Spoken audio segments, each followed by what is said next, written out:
Hey y'all, you know what time it is?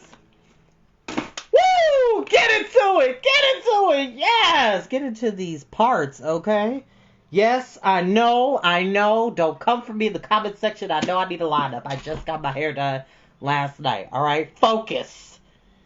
A shout out to my stylist, Kafisala. She's amazing. Look up her Instagram page, Salsa Tings. So it's SALSATINGS. So please check her out because she does an amazing job on locks and twists. And yeah, if you're looking for a nice hookup, if you are in the Dayton area, please follow her. She's amazing. And my hair is getting super duper long and I'm really excited. But like I said, it just got done. Yes, I'm fully aware that I don't need a lineup. For those people, specifically my mother. Yes, I called you out for calling me out. My mom did this hilarious quiz about me and my youngest brother. And there were certain answers on that quiz where I felt very attacked. Nah, I'm playing. We're back with the Neverending Story. I know it's been a minute. I've been really busy, y'all. Like, seriously. I'm trying to do my best to be consistent. It's just been a very busy week. And there are times where when I get off of work, I'm too tired. Like, I literally need to rest. Otherwise, I'm not going to be ready for the next day. So I really do appreciate your patience. I have 2 new videos I have to post tonight for our Valentine's Day reading. And then we have our newest reading of My Neighbor Totoro, which, by the way, for those who are following that, we only have 3 chapters left. And then we still got our whole other half of the book on this one. But we gonna get it done. Alright. And it's a gorgeous day here in Yellow Springs. It's like above 50 degrees. Breezy and nice. Super pretty today. But we're going to go into another world that is equally as beautiful. Which, by the way, I don't own the music you are listening to in the background, which is brought to you by Mr. Ambiance. I'm trying to message Mr. Ambiance, whoever they may be, and try to collab. Because they make some pretty great stuff. Just saying. Check them out on YouTube. Chapter 14. The Desert of Colors. Yes. Okay, I kept telling y'all this is out of 2 of my favorite chapters in this entire book. Never had Bastian slept so soundly as in that glowing red blossom. When at last he opened his eyes, the sky overhead was still a velvety black. He stretched and was happy to feel miraculous strength in his limbs. Once again, there had been a change in him. His wish to be strong had come true. When he stood up and looked over the edge of the great blossom, Paralyn seemed to have stopped growing. The night forest looked pretty much the same as when he had last seen it. He didn't know that this too was connected with the fulfillment of his wish, and that his memory of his weakness and clumsiness had been blotted out at the same time. He was handsome and strong, but somehow that wasn't enough for him. He also felt the need to be tough and inured to hardship like Atreyu, but how was he to come by that quality in this luminous garden, where all manner of fruit was to be had for the picking? The first pearly streaks of dawn appeared over the eastern horizon. With the rising of the light, the phosphorescence of the night plants paled. "High time," said Bastian aloud. "I thought the day would never come." He sat down on the floor of the blossom and wondered what he should do. Climb down again and keep going? Of course, since he was Lord of Paralyn, no one could stop him from wandering around it for days, if not for months or years. The struggle was so enormous it would never find his way out of it.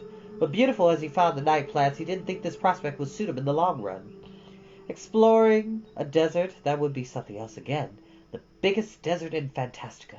Yes, that would be something to be proud of. In that same moment, a violent tremor shook the giant tree. The trunk bent and a cracking, groaning sound could be heard. Bastian had to hold tight to keep from rolling out of his blossom, the stem of which tilted more and more until at last it lay flat. The sun, which had risen in the meantime, disclosed a vision of devastation. Hardly anything was left of all the enormous night plants. More quickly than they had sprung up, they crumbled under the glaring sunlight into dust and fine-colored sand. Gigantic tree trunks collapsed as sand castles do when they dry out. Bastian's tree seemed to be the last still standing. When he tried to steady himself by grasping at the petals of his flower, they crumbled in his hands and blew away like a cloud of dust. Now that there was nothing to obstruct the view, he saw how terrifying high up he was. He knew he would have to climb down as fast as possible, for the tree was likely to collapse at any moment. Cautiously, he climbed out of the blossom and straddled the stem, which was now bent like a fishing pole. No sooner had he left the blossom than it broke off behind him and crumbled into dust in falling. Ever so gingerly, Bastian proceeded downward. Many a man would have panicked on seeing the ground so far below, but Bastian was free from dizziness and his nerves were steel. Knowing that any abrupt movement might reduce the whole tree to dust, he crept along the bough and finally reached the place where the trunk became vertical. Hugging it, he let himself slide inch by inch. Several times, great clouds of colored dust fell all around him. There were no branches left, and what towering stumps remained crumbled when Bastian tried to use them for support. As he continued downward, the trunk became too big for him to hold, and he was still far above the ground. He stopped to think. How was he ever going to get down? Excuse me. But then another tremor passed through the giant stump, and relieved him of the need for further thought. What was left of the tree disintegrated and settled into a great mound of sand. Bastian rolled down the side of it in a wild whirl, turning a number of somersaults on the way, and finally came to rest at the bottom. He came close to being buried under an avalanche of colored dust, but he fought his way clear, spat the sand out of his mouth, and shook it out of his ears and clothes. Wherever he looked, the sand was moving in slow streams and eddies. It collected into hills and dunes of every shape and size, each with a color of its own. Light blue sand gathered to form a light blue hill, and the same with green and violet, and so on. Parallel, the night forest was gone, and desert was taking its place, and what a desert! Bastian had climbed a dune of purpley reddish sand, and all around him he saw nothing but hill after hill of every imaginable color. Each hill revealed a shade or a tint that reoccurred in one another. The nearest was cobalt blue, and another was saffron yellow, then came crimson red, then indigo, apple green, sky blue, orange, peach, mauve, turquoise blue, lilac, moss green, ruby red, burnt umber, Indian yellow, vermilion, lapis lazuli, and so on from horizon to horizon. And between the hills, separating color from color, flowed streams of gold and silver sand. "This," said Bastian aloud, "is Goab, the desert of colors." The sun rose higher and higher, and the heat became murderous. The air over the colored sand dunes shimmered, and Bastian realized that he was in a tight spot. He could not stay in this desert, that was certain. If he didn't get out of it soon, he would die of hunger and thirst. He took hold of the childlike empress's emblem in the hope that it would guide him. Then, staunchly, he started on his way. He climbed dune after dune, hour after hour. He plodded on, never seeing anything but hill after hill. Only the colors kept changing. His fabulous strength was no longer any of use to him, for desert distances cannot be vanquished with strength. The air was searing blasts from down under. His tongue clung to the roof of his mouth, and his face streamed with sweat. And the sun was a roll of fire in the middle of the sky. It had been in the same place for a long time, and didn't seem to move. That day in the desert was as long as the night in Parallel. Bastian's eyes burned, and his tongue felt like a piece of leather, but he didn't give up. His body had dried out, and the blood in his veins was so thick it could hardly flow. But on a rest, slowly and even steps, neither hurrying nor stopping to rest, as if he had had years of experience at crossing deserts on foot. He ignored the torments of thirst. His will had become as hard as steel. Neither fatigue nor hardship could bend it. He recalled how easily he had been discouraged in the past. He had begun all sorts of projects and given up on the first sign of difficulty. He had always been afraid of not getting enough to eat, or of falling ill, or having to endure pain. All that was far behind him. No one before him had dared to cross Goab, the desert of colors, on foot, nor would anyone undertake it to do so in the future, and most likely no one would ever hear of his exploit. This last thought saddened Bastian. Goab seemed to be so inconceivably large, he felt sure he would never come to the end of it. Despite his phenomenal endurance, he was bound to perish sooner or later. That didn't frighten him. He would die with calm dignity, like the hunters in Atreyu's country. But since no one had ever ventured into this desert, the news of his death would never be divulged, either in Fantastica or at home. He would simply be reported missing, and no one would ever know he had been in Fantastica or in the desert of Goab. All Fantastica, he said to himself, was contained in the book that the old man of Wandering Mountain had written. This book was the Neverending Story, which he himself had read in the attic. Maybe his present adventures and sufferings were in the book even now. Maybe someone else would read the book someday. Maybe someone was reading it at the very moment. In that case, it must be possible to give that someone a sign. The sand hill where Basti was standing just then was ultramarine blue, and separated it from by a narrow cleft there was a fiery red dune. Bastian crossed over to it, gathered up sand in both hands, and carried it to the blue hill. Then he strewed a long line of red sand on the hill, and he went back and brought more sand, and repeated the operation. Soon he had fashioned 3 enormous red letters, against the blue ground. So he's like sifting the sand, and writing it out, sifting the sand, and writing it out, sifting the sand, and writing it out. B, B, B. He viewed his work with satisfaction.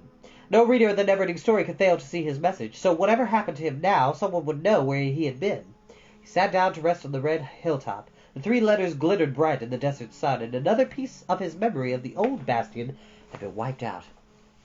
He forgot that he had once been a namely Pamby, something of a crybaby, in fact, and he was ever so proud of his toughness, but already a new wish was taking form. "It's true that I fear nothing," he said aloud, "but what I still lack is courage. Being able to endure hardships is a great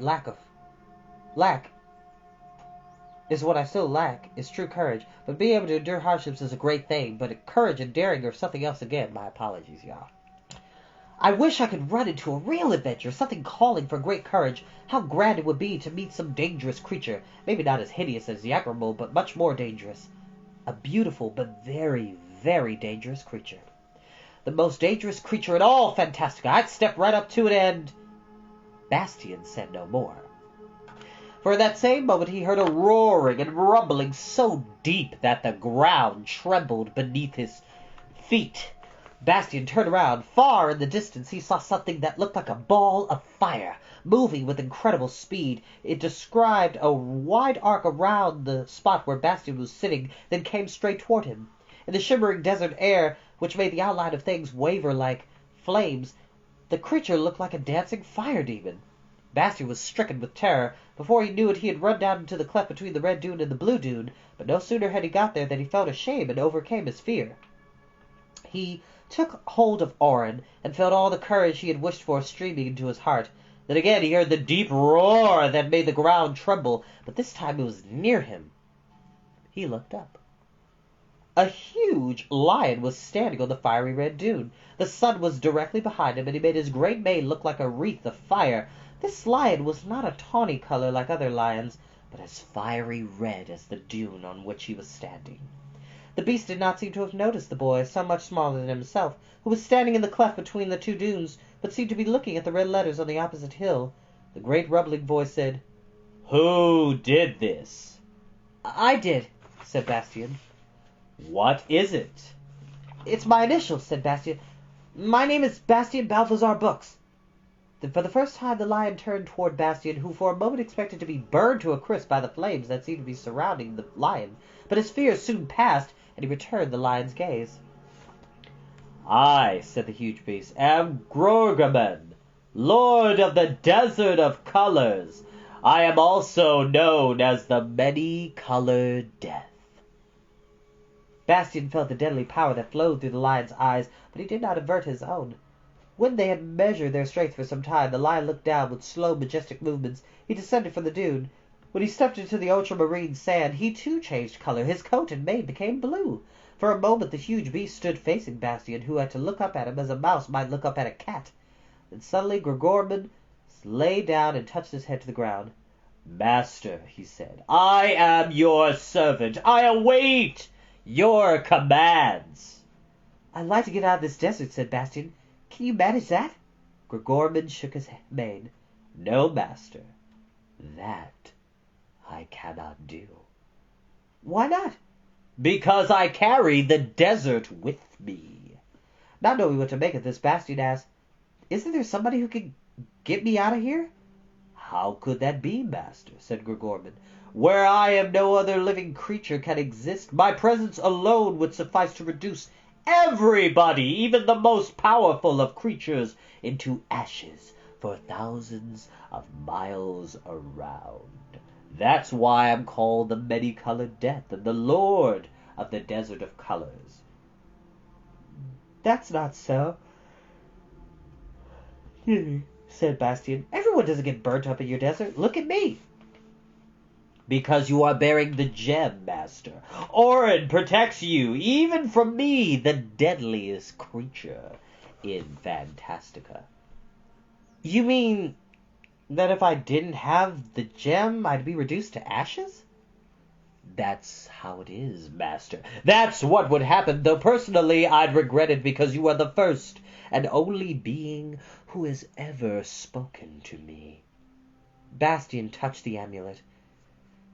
Thank you, Moonchild, he said under his breath. Gregorman stood up to his full height and looked down at Bastian. I believe, Master, that we have things to discuss. Perhaps I can acquaint you with certain secrets, but perhaps you can clear up the riddle of my existence for me. Bastian nodded. But first, he said, could you please give me something to drink? I'm very thirsty. Your servant hears and obeys, said Gregorman. Will you deign to sit on my back? I shall carry you to my palace, where you will find everything you need. Bastian climbed up on the lion's back and clutched the flaming mane in both hands. Gregorman looked back at his passenger. Hold on tight, Master. I am a swift runner, and one more thing. As long as you are in my domain, especially when you are with me, promise me that you will never for any reason lay down the amulet that protects you. I promise, said Bastian. The lion started off, at first at a slow, dignified gait, then faster and faster. To Bastian's amazement, the lion's coat and mane changed color with every new sandhill, but soon Gregorman was making great leaps from hilltop to hilltop, and his coat changed color faster and faster. Bastian's eyes swam, and he saw the colors at once as in a rainbow. The hot wind whistled around Bastian's ears and tugged at his mantle, which fluttered behind him. He felt the movements of the lion's muscles and breathed the wild, heady smell of the shaggy mane. The triumphant shout that escaped him resembled the cry of a bird of prey, and Gregorman answered with a roar that made the desert tremble. For the moment there were two different creatures were one.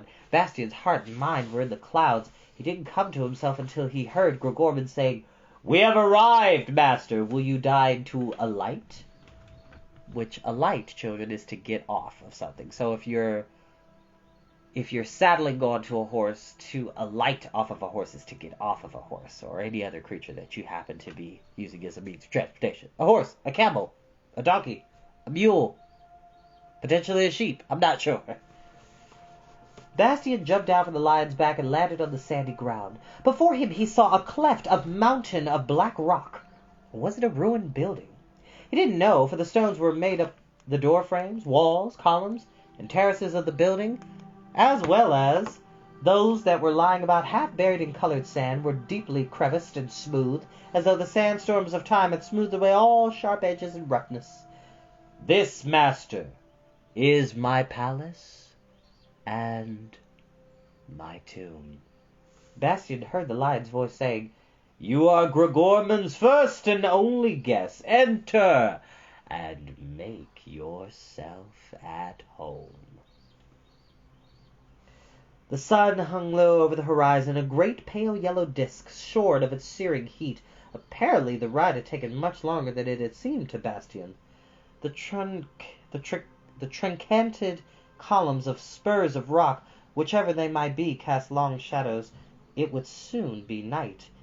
As Bastian followed the lion through a dark doorway leading into the palace, he had the impression that Gregorman's steps sounded tired and heavy. After passing a dark corridor up and down a number of stairways, they came at last to a large double door which seemed to be made of black rock. As Gregorman approached, it opened of its own accord, and when they had both gone through, it closed behind them. Now they were in a large hall, or rather a cave, lit by hundreds of lamps, whose flames resembled the play of colors on Gregorman's coat. The floor was of colored tiles. At the center was a circular platform surrounded by steps, and on the platform lay an enormous black rock. Gregorman seemed spent as he turned to Bastian. My time is close at hand, master," he said, hardly above a whisper.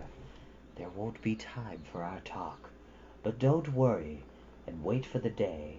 What has always happened will happen once again, and perhaps you will be able to tell me why." Then he pointed his head in the direction of a little gate at the end of the cave. "Go in there, master. You will find everything in readiness. That room has been waiting for you since the beginning of time." Bastian went to the gate, but before opening it, he glanced back. Gregorman had sat down on the black rock. He was as black as stone. In a faint, far-off voice he said, "Quite possibly, master. You will hear sounds that will frighten you. Don't be afraid. As long as you carry the emblem, nothing can happen to you." Bastian nodded and passed through the gate. The room he entered was magnificent. The floor was laid with soft, richly colored carpets. The graceful columns supporting the vaulted ceiling were covered with golden mosaic, which fragmented the varicolored light of the lamps. In one corner Bastian saw a broad divan covered with soft rugs and cushions of all kinds, surmounted by a canopy of azure blue silk. Which blue and black silk wouldn't be bad.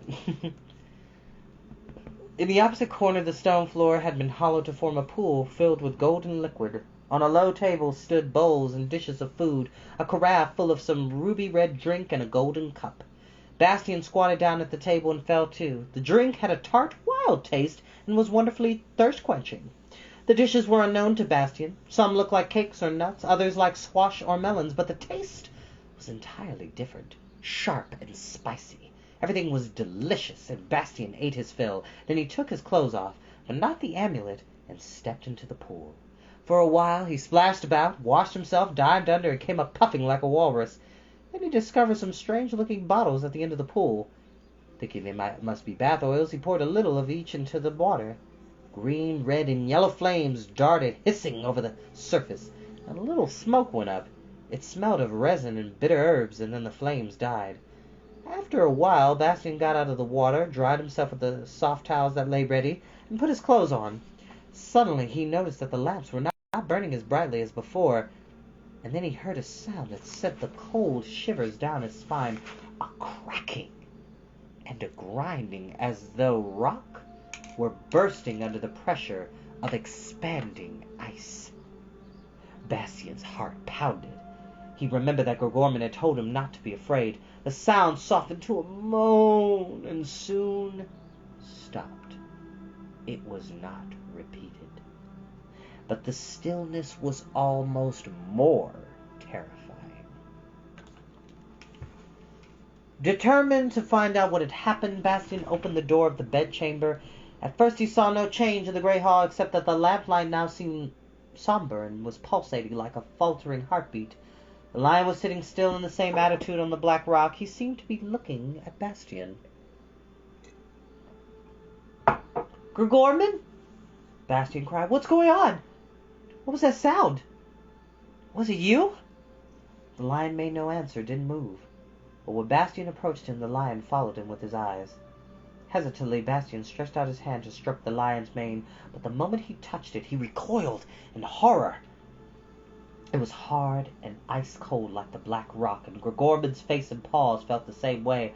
Bastian didn't know what to do. He saw that the black stone doors were slowly opening.